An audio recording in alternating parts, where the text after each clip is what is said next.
slap Bill, would you? Bill, they need you.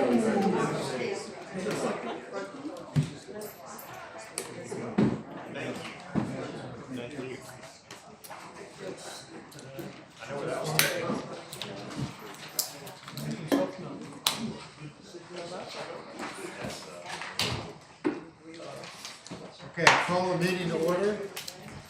First thing, roll call, we're missing 3 directors who were excused. That's Vicky, Marion, and Rob. Can I get a motion to excuse their absence? Move. Second? All in favor? Aye. All right, with that, let me welcome our guests. We've got 6, 7 people here, 3 of whom want to speak. Joe Welch. Right here. Joe? Hey guys, ladies, just want to introduce myself. Some of you already know me in here, but I'm Joe Welch. I'm running for your 4th District County Commissioner. I'm a resident here for 20 years. I used to ride my bike out here when they were just cutting the dirt roads when I was 12 years old, seriously. And even when I was 15 and 16, used to capture the boar out here when they were rooting up Marshwood and hauling the Green Island Road. So I have a history of the 4th District. It's my passion. It's where I've always been, always lived. And just want y'all to know I want to listen to what you guys and gals want and do what I can to provide the right representation for you. The islands are very, very important to me. They always have been. I love Skidaway Island, as so many people do. And preserving our beauty is so very important to me. There's arguments, there's pros, cons on the sidewalk that wants to be built, things of that nature. I think people here have heard me and how I feel about all that, and the traffic light or what have you. I'm here to listen. With me, I'll make it quick. You will have a voice on the county commission. You will have somebody who'll answer their phone up to 10, 11 at night, because I go to bed 2 in the morning, and seriously. And I'm there to do this job, and we have lacked representation for quite a while, and I'm here to fulfill that. I've been on the Metropolitan Planning Commission, which I'm still active for 16 years. I've been the chairman all the way down, wanted to get off, and they asked me to stay on just to keep my eyes and ears open because of my experience. And I'm bringing that now to our islands. Thank y'all. Thank you. Thank you for coming. Thank you. Thank you. And if elected, will you continue to hunt feral pigs? Y'all still have, I don't see them out here. We just had One one this year. removed. Just for a minute, we had one, yeah. Really? Janet King. That's unusual. Oh, good. Thank you for letting me speak for just a minute. What I want to talk about is parking on Franklin Creek Road North. Ann brought it up just a few minutes ago. I've lived here for almost 7 years, and it's been a nightmare over there, especially when there are special activities at the club. And I'll be the first one to tell you, I didn't know that there was a written rule, but recently, when reviewing it, I saw the rule that said no parking adjacent to the double yellow line. And my first thought was, wow, that could help solve some of our problem. And ironically, we had invited you, Don, and Carl to come to our HOA board meeting, and we discussed it. It was kind of disappointing that after 3 weeks, we had not heard a peep about whether you were going to do it or not do it. And when we followed up, we were pretty much told, oh, we typically don't enforce that rule in support of the club.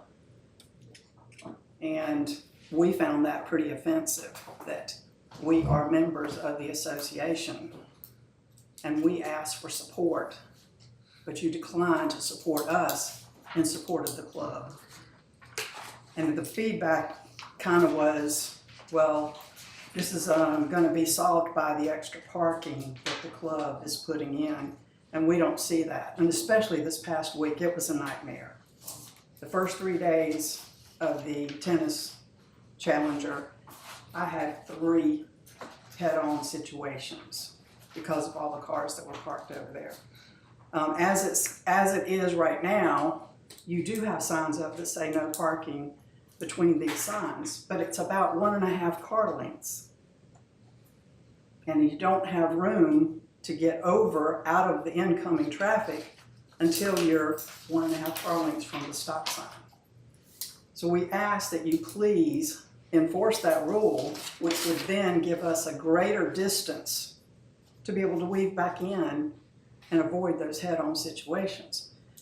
The comment that the parking that the club is creating is going to alleviate that, we don't see that, because if anything, it's probably going to create more head-on situations, because now you don't have just 39 residents who may be trying to get out. You have 39 residents plus 27 parking spaces that may be trying to get out. We're not trying to be difficult, but this has been an ongoing problem for us for quite some time.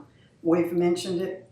I think we had a conversation with Patty a year or so ago when they were talking about the parking, the head-in parking along Franklin Creek Road, which actually got scrapped later on.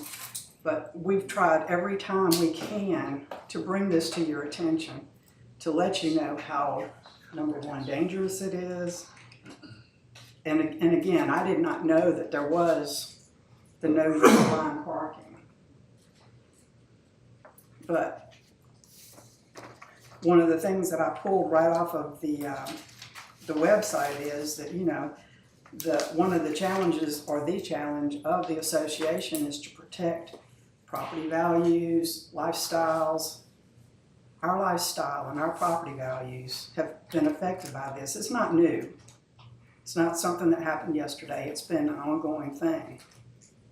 So I just wanted to have the chance to ask you again, the whole board, not just the two of you that we had already spoken with, to enforce this rule. We just don't feel that it is right for the association to pick and choose what rules they're going to enforce. If it's written and published, it should be enforced. Okay. Well, the whole board will discuss that, and I'll get back to you this time. Okay. Can you give me a timeline of how long it'll take to hear back? Well, the next scheduled board workshop is in May, the third week in May. So it'll be, it won't be before that, because we don't get together to discuss things before that. Okay. I know I have several members of the neighborhood who are also here in support of this. I don't know if any of them want to add anything to what I said. Well, we did, Ann just did tell the whole board about The lower part, she's not. the other side of, you know, further down towards towards the entrance to the condo complex. I will say something. I've been a Landings resident since 1993. I'm in my 4th place now in Franklin Creek. After my husband passed away, I sold my home, I moved to Franklin Creek. I feel like a second-class citizen over there because we don't get any attention at all from security or the parking that blocks us in, the danger that we have to go through. And I've been a resident since '85, and I agree with her. We get no support from the TLA. We don't get support, of course, from the club. They've done all they can to totally change the atmosphere of our community. I mean, and you all have not done that. It's the club that's done it, but we don't feel like we've gotten support. When we come out of our neighborhood, and we almost continuously, not just during a special event. Today, when I left, there were 3 cars parked on the curb. There were empty parking places in the new parking lot. There were empty parking places in the parking lot closest to our house. All of these places we can see now. And, you know, we had a nice, lovely little community which doesn't exist anymore. Well, the president of the club is sitting there, and the president of TLA is sitting here. We have a meeting at 9:30 on Thursday. Thursday morning. with the executive boards of the two organizations. So we'll discuss this at Well, the, you can bring it up to him that we get a lot of promises from the club of things that they're going to do to be good neighbors, and none of them materialize. okay. If you're the club president, we would like to address that too. This past week, we could never get in and out of our neighborhood. And the whole week, we not only had the noise and the parking, they come down our street, which we understand that we have to pave the street, even though we pay the same HOA assessments as everybody else. When you live at Franklin Creek, we're responsible for the road. So if we're responsible for the road, we don't want heavy trucks coming up and down our road. If we get a pothole, you're not gonna fix it, we have to take it out of our, we pay HOA fees as well as the TLA assessments. And all over last week, we had heavy trucks coming down our road to park where their food truck was. Now there's a huge mud hole there created by all the heavy trucks. I mean, we have nobody to call, nobody to complain to. Down at the end of when you come Yeah, down I Franklin. wanna know where the mud hole is, give me like a look. It's right there where they had the food trailer back there, So after our behind the parking, tennis courts, where they had the food trailer. but that was before or after the parking?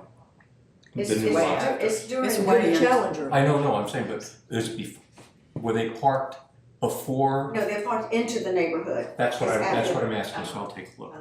Uh-huh. Just so you know about the parking, we have 7 more spots right now with everything closed down than what we had at the start of this.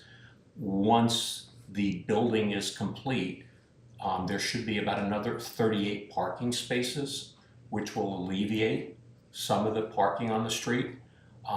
We're also we have a discussion that we're gonna have Thursday. Some of our board has brought up other areas that maybe we could develop additional parking to get it off the street. I know there were some instances of trucks going down there and were reported, and our staff went out when the trucks were going down, and for a while we had a flag person saying, don't go down there. They slipped through. We were trying. The other thing is you haven't seen all the landscaping finished yet to go in. There is additional landscaping going in. Hope so. There is.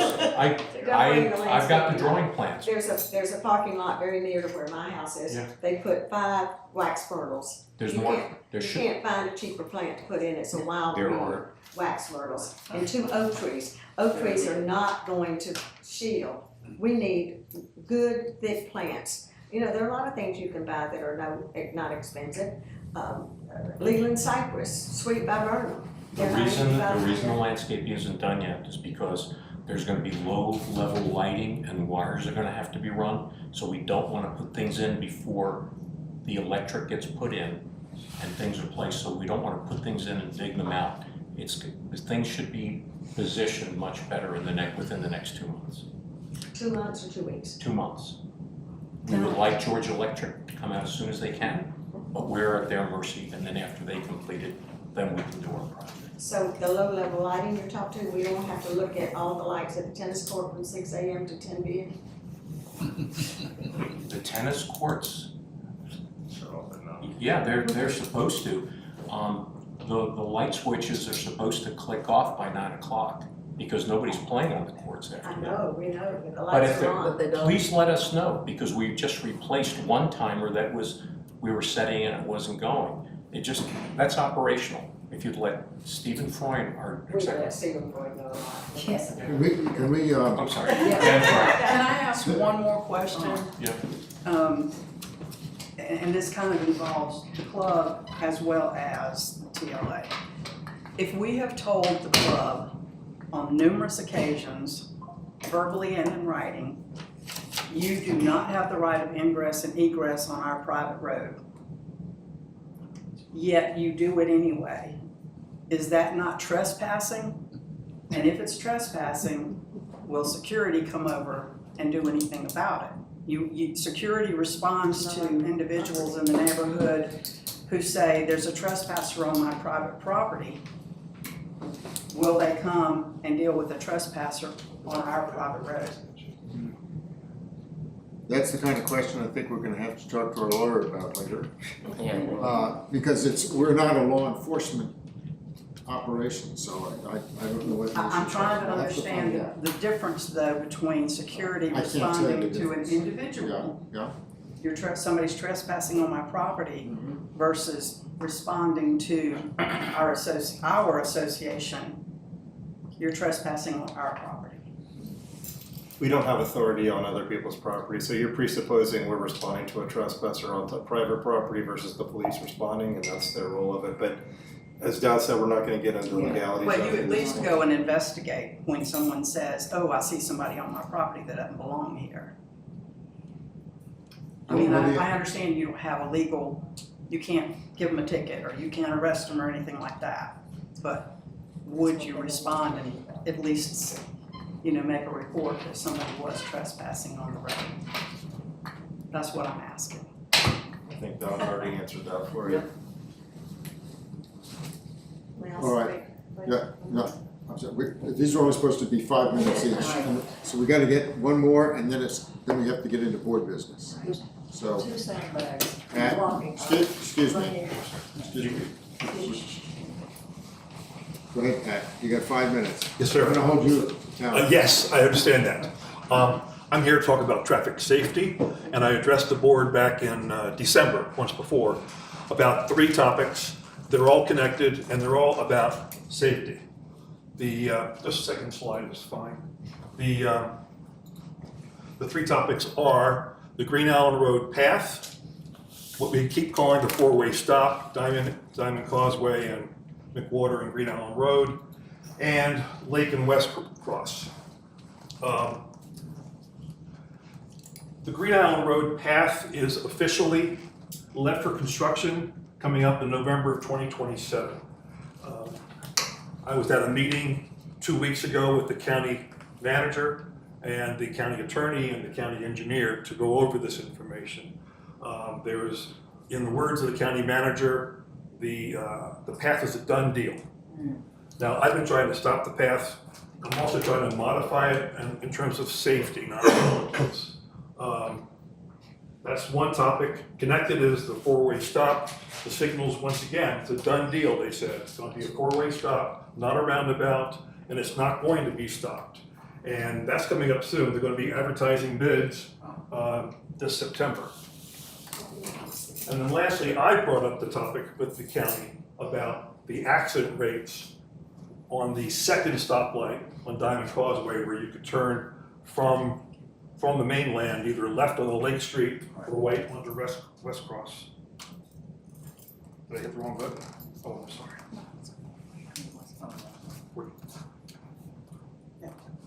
Now, on the Green Island Road path, we, in my opinion, are fortunate.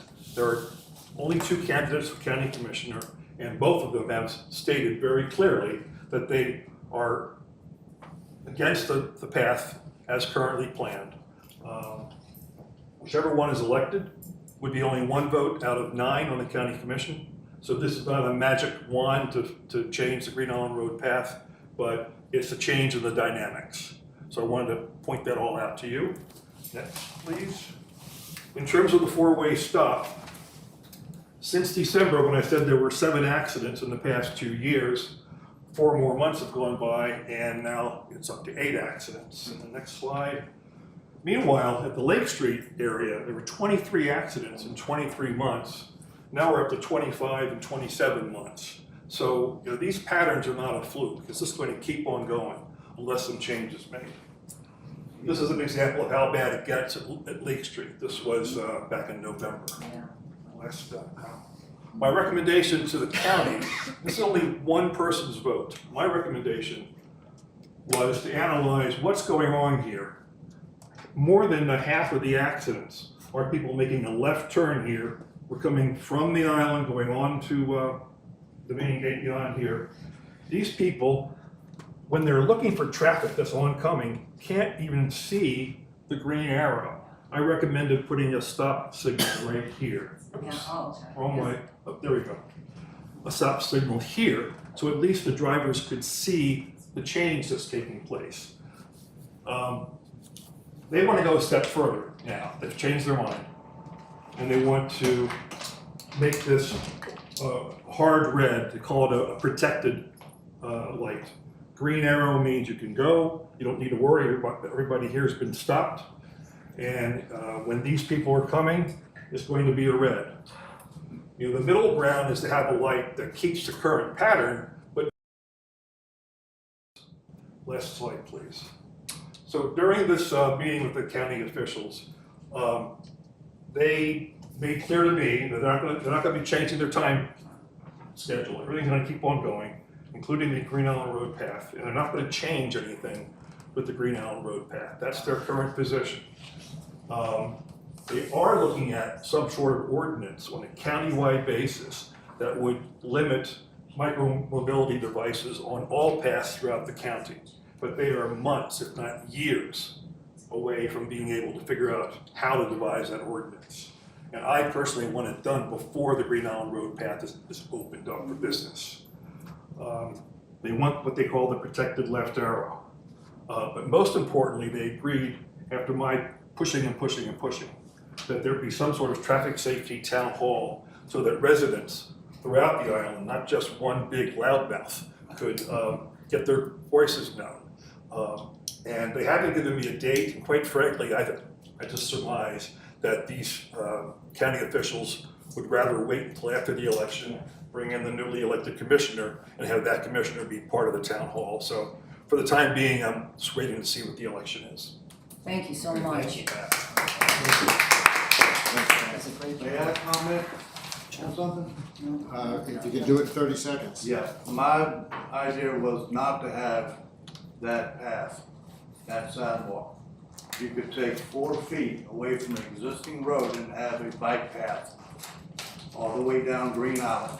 It'd be less expensive and would be efficient for a bike path because you're gonna have golf carts on this sidewalk, I promise you.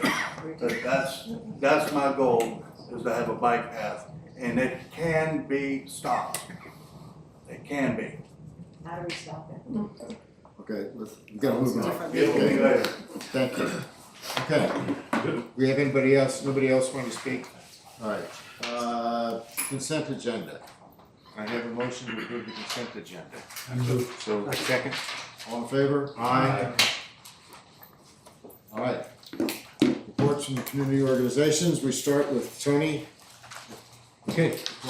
Well, first off, for those of you who are club members, a survey went out as of yesterday morning. We sent out a little over 6,100 surveys. We've received just shy of 1,200. Its household response is about a 34% rate so far.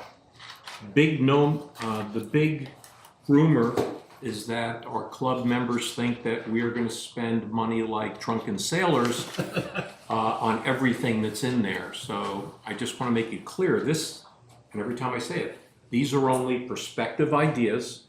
It's going to help us look at if we want to do anything over the next 10 to 15 years. But right now, you have a very conservative board in the way they want to spend money. And the intent is we want to enhance and upgrade our current facilities while we're looking at down the road. So that's just, I wanted to let you know about that. Something that we just passed, Lucy and I have talked on this. While the club has been ADA compliant, we recently approved a new porte-cochere that's going to be replacing over Palmetto. It is going over the road, and it's going to be wider than what it was previous. Will allow 2 cars to be underneath it, and we're adding a new accessibility ramp that will be covered. Even though we were ADA compliant with the ramp that was elsewhere, is that the right thing to do? No. And we've approved the money, and this should be, as soon as the tarp is made, we're hoping it'll be in place in about 8 weeks. But that, I thought that was notable that people. Huge, speak up. 11 years, Yeah. 11 years, wait. I wish So I- thank you, Tony. No, that's all right. Our capital spending, you know, we budgeted about 14 million. We're projected to spend just a little over 13. We're starting to We're starting to get a little bit more conservative. I'll get into that in a minute. Y'all will notice that over on Bartram Road, I have the map, but it's where we have shipping containers right now. The shipping containers, we've had 8 people working out of basically transformed shipping containers, which is not a great way for your staff to be. So we've just allocated money for modular buildings it's all on the website. You can see it. It's just going to be a prefab building, heating, a little work area, much better upgraded. It's going to be in the same area, and then for our PLA members that aren't club members, if they have to go by it, it's going to be a much more cleaned up area. It's basically, so you know, it's the Sparrow Field, and it's located by the 6th green of Magnolia off Bartram. So if any of you are thinking about that. When it comes to operating profits, right now the club we're trending ahead of our March budget, and we feel that we're going to be a little bit ahead of our budget. But then again, we were very conservative in our budgeting for this year. And basically, the reason we're ahead is because of some timing issues, because some things, our HB2 workers didn't come in as early, and we finally have them. So for you that are members and you're wondering why you're not seeing more concrete work done and things in trees, it's because they usually make up that crew. Our net initiation fees are slightly behind. We think it's correlated to the amount of home sales that are starting to slow down. And as our price point goes up and we have older housing stock, while our house prices have almost doubled in 5 years, so across the complete island, prices are up from what they were. There's been a slight retrenchment in the retail market, and we're keeping an eye on that. As a result, with being a little bit conservative, our cash on hand is a little bit better than what we had forecasted. So just from a club, and I go back to the membership sales, driven by slow retail sales I just mentioned.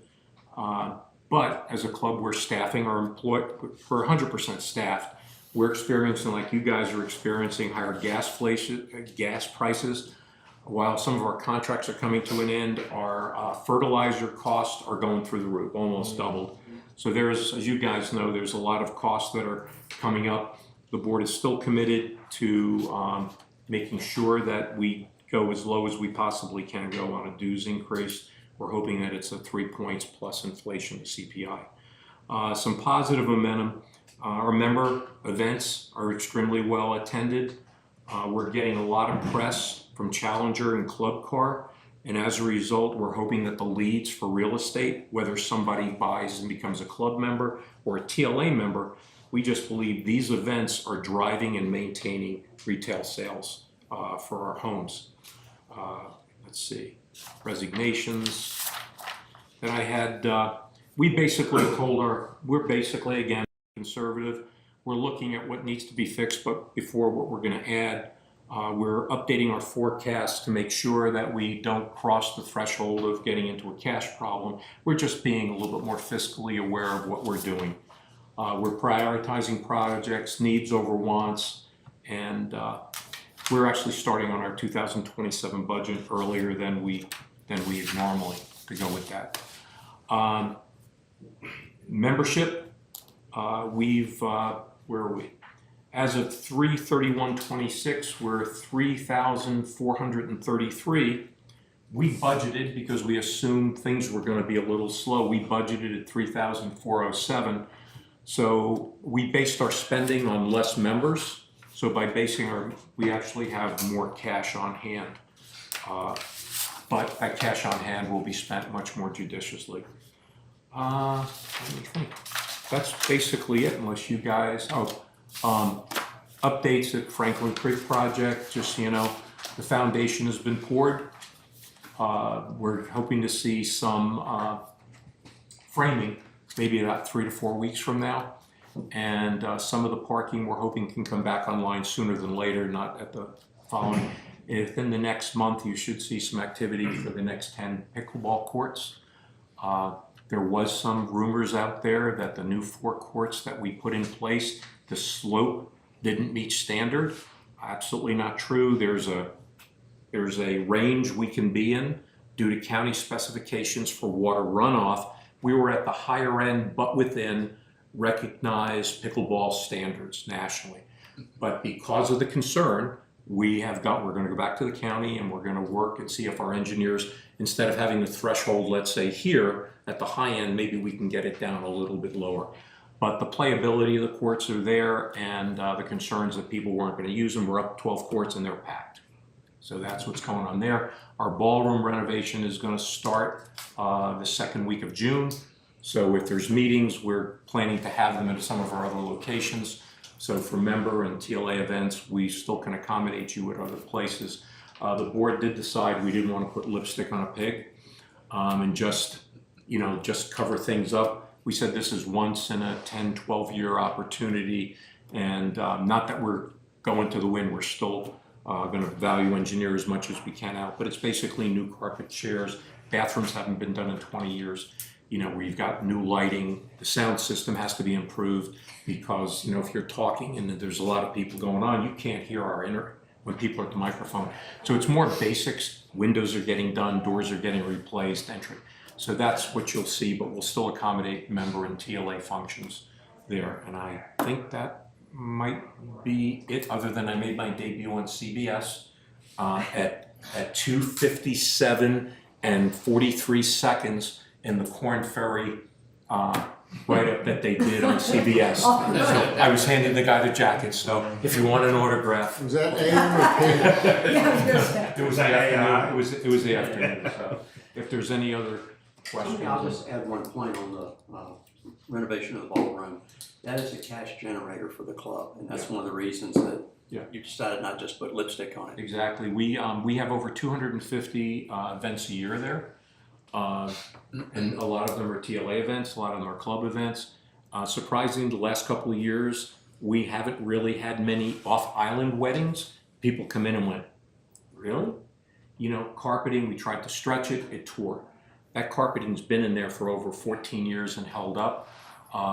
So we're hoping it'll be a venue that people we can keep, because if we get that, if it stays that income generator, we're hopefully we can keep the dues down. That's why we're doing it. You kind of have to balance things out. But anyway, that's all I got. Tony, is there any estimate of when the new pickleball pavilion will be open? We're a little bit behind because we had to redo drawings. It wasn't the county's fault.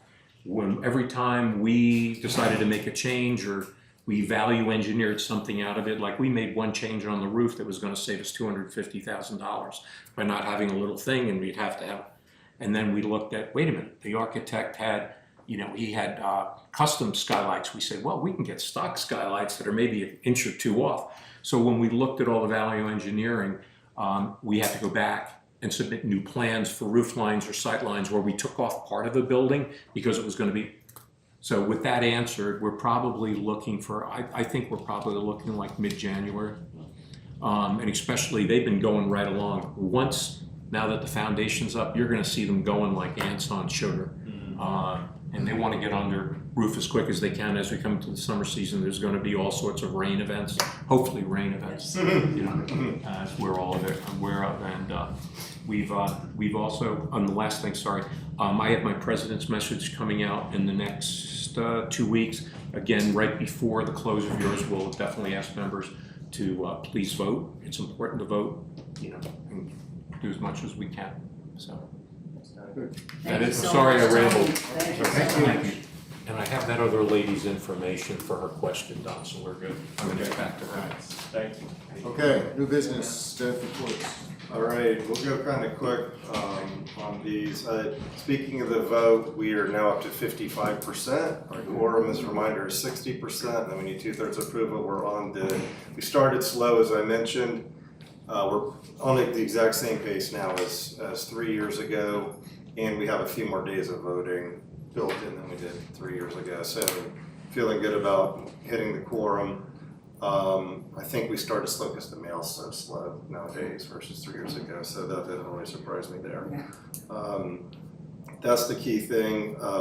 Jessica and Aaron are both out today, so they won't be making reports, but I do want to note on the monthly financials that versus what was distributed to the board, 9 more people have now paid their past due assessment.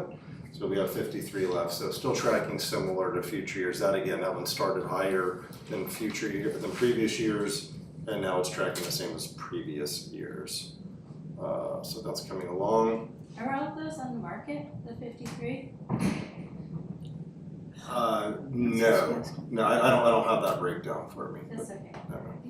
Okay, we are looking, Chad, if you go ahead and be getting set up, while Chad's getting set up for the security report, we are looking for continued suspension of Fort Little Lane. This is another 30-day suspension for continuation. For Little Lane, we need a motion to approve. So moved. suspension. Yes, please. Second, I second it. all in favor? Aye.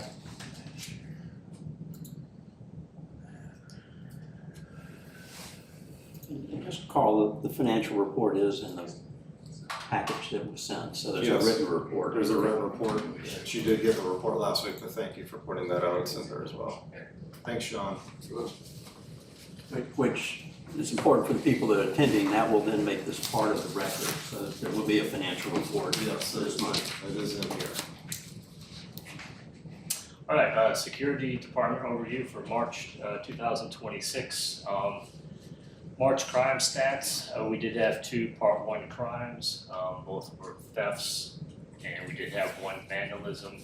When it comes to Part 1 crimes, one was a theft from an auto on Golden Eye, unlocked gun on my vehicle, gun was stolen. The owner said they hadn't seen the gun in several months, so there's a little uncertainty whether it actually happened on Landon's property or not. There's also a theft from an auto on Stargrass Retreat. That's where it was originally reported to us. The theft actually occurred in the village. It was lawn equipment taken off, so it actually happened outside of our gates. We included it because the original call came in from Stargrass Retreat. Vandalism was actually just some graffiti down at Landing's Harbor, the men's bathroom, the bathroom stall. We did look at some video. We were able to ID some people in that area, but all of them denied that they did it, so that remains unsolved. March golf cart statistics, we had 3 golf cart complaints received, we did issue 1 citation, 0 unlicensed driver violations. I did kind of nudge one of my officers who's usually out there looking for those unlicensed drivers, and her comment was, I don't see them as much. I see more kids on bike or mobility devices, so maybe 1 positive there. I'm not quite sure how you want to look at that. So it seems like we're seeing less on golf carts, more on the micromobilities, but they're out there, I'm sure. So hopefully that stat will go up as we start to push into the warmer months.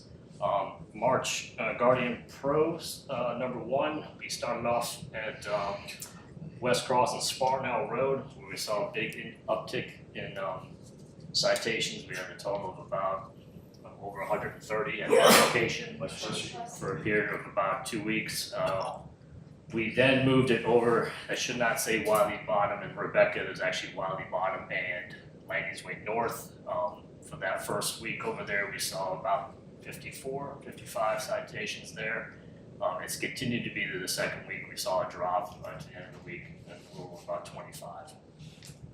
The Guardian 2 has been over since we were able to get it and deploy it. It's been right there at Lanes Way South, over here by the association. And in that time between March 18th and the 31st, there's been about 150 citations in that area. 150. Correct. Citation overview for March, 2025, we had 20 warnings. 2026, there were 10. As far as citations, we issued 26 citations in 2025 compared to only 5 in 2026. And again, that's the difference in what we're doing as far as warnings instead of citations for first-time violations that are non-safety. And the fines were obviously down as well due to the difference in the amount of citations that were issued, $2,050 compared to $500 in 2026. Most of these citations and warnings involve parking in the street overnight, parking on unpaved surfaces, and also for trailers being left on property. In March, there were 7 appeals, all were involving speeding, and all 7 were denied.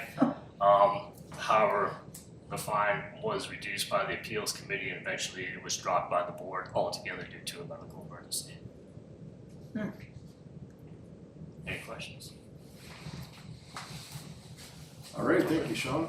Thank you, Sean's getting up. Thank you, Chad. Sean has Bobcat and attachment purchase. All right. If everyone wants to turn to 35, page 35 in your packets. See a recommendation for a purchase of a new Bobcat with attachment from Bobcat of the Savannah. We did go out to bid with vendors, Bobcat of Savannah, Yancey Cat of Savannah, and Hendricks, with Bobcat of Savannah being the low bidder. The previous Bobcat we had was actually purchased about 3 days after Hurricane Matthew as an unbudgeted, unplanned expense, but has been really critical in being kind of a niche tool that we are able to use for clearing. The magnitude of attachments that come with it that can do other work around the community is a huge advantage, and also a reason that we're continuing to stay with Bobcat. Most of these manufacturers actually have specified attachment points, so you can't use other people's equipment on. So if you have Bobcat attachments, you have to have Bobcat to hook it up to. So in lieu of having to replace a lot of those attachments, we were looking with Bobcat and also looked at some other vendors for this. We had a total budget on this project for the Bobcat and for a forestry head of $135,500. We are trading in our current Bobcat with a $40,000 trade-in. Therefore, we came in well under budget with a total project cost of $99,389.61 for the replacement of the Bobcat, and then the purchase of a new forestry head with the Bobcat. The reason we're looking at the forestry head, great example of this right now, we're going through a drought situation. We have a lot of areas where the best management practice is to go in and do controlled burns. That's probably not too palatable inside the community. So we're looking at other techniques to be able to get into some of these wooded areas like the nature preserve behind us, to be able to clear up some of this debris that's left behind from all these storms. We can also then cut fire breaks, get better access into a lot of our drainage ditches that are the nature preserve area is kind of our heart of drainage for Midpoint, Marshwood, parts of Oak Ridge even drain in. And so we're really looking to do a lot of work in those areas with this piece of equipment. And then it also gives us better access for our larger equipment if we do have to get in there with those bigger tractors and things of that nature. So we'll be looking for board approval to have a contract with Bobcat of Savannah for a total project cost of $99,389.61. That's $109,951.61, counting the trailer. Yep, that's right. What? Yes, please. Can I have a motion? We approve that expenditure. Second. All in favor? Aye. Sean, what's the availability? So the unit they had in stock, they actually sold. We already had talked to them last week about getting another unit moving. There's a unit right now that's on a trailer coming in from somewhere out west. I think it was Montana, South Dakota, somewhere in that area. Should be in this week. They're gonna go ahead and start to outfit it with the high flow attachment that's needed for the forestry head. That unit, we've already asked them to get that also moving, and it should be within the next 2 weeks we should have it on site. So, and tonight, getting the approval, we can formalize all those agreements, thankfully. Good. And hope for some rain this week. That's right, 80% on Saturday they're saying now, so fingers crossed. Thanks, Sean. Thank you. All right, the next one we had is the 401k plan updates. There's two changes we want to make to the plan. One is to move our advisor agreement with SageView, which is our 401k advisor, from the ERISA 321 agreement to ERISA 338 agreement. As a reminder, that puts the onus on SageView to select the investments, taking on more of a fiduciary role on that. And that was our advice from an ERISA attorney. The other change is to change the plan design from a traditional safe harbor plan to a qualified automatic contribution agreement, a QACA safe harbor plan. Those two changes combined, the net fiscal impact is we'll save approximately $20,000 a year when we make those changes in our plan design change. So we're looking for a motion to approve the 401k plan changes. Second. All in favor? Aye. Aye. Thank you. Okay, any other reports?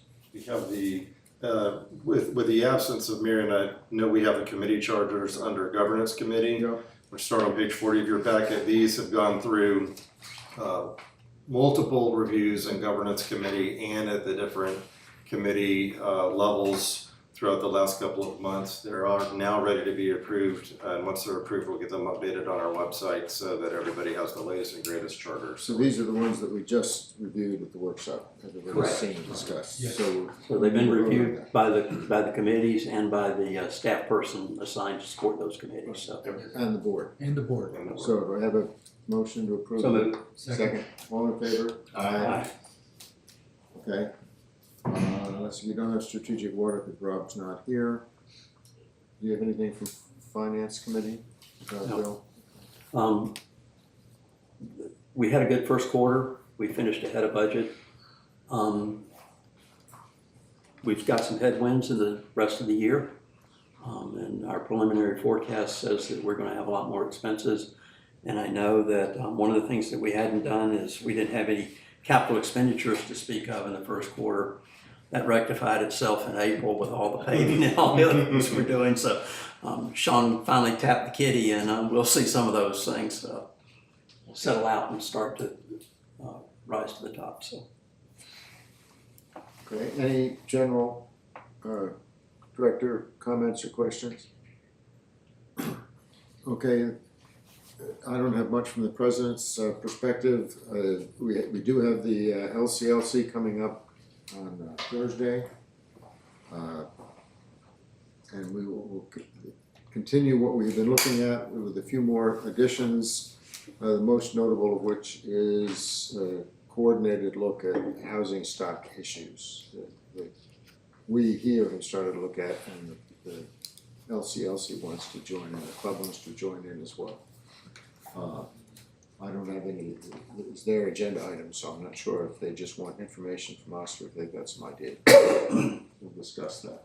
I'll speak to the one issue that we make sure it's on the agenda, and that is that the storm drain agreement with the club. We did have a meeting this past month with Sean and Chris and Bob Haney, and we had 9 or 10 points that we agreed on.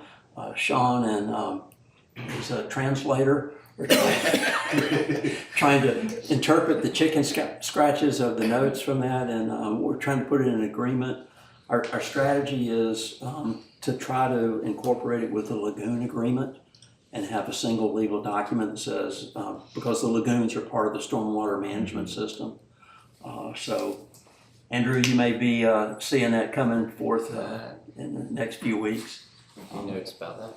So that's where we are on that. And then once we get a framework and some legal concurrence from both the club and our legal, then we'll work on the financial aspects of it. You said there were 9 points of agreement? Yes. Does that imply that there were more than 9 points but they weren't all in agreement, or were there? No, that's what we were documenting as to what we didn't have any disagreements. Okay, We've so got it's 9 of 9, okay. It's 9 of 9. There's one that will require discussion that leads into the financial aspects. But this is like, when would we have responsibility? How would drains connect? So that they can't tie into a pipe, they have to come to a box. Right. Anything over 12 inches we would manage. So those are the kind of points that we're talking about. Okay. Is it, the timing of getting that finalized, is that impacting capital expenditures or plans? No.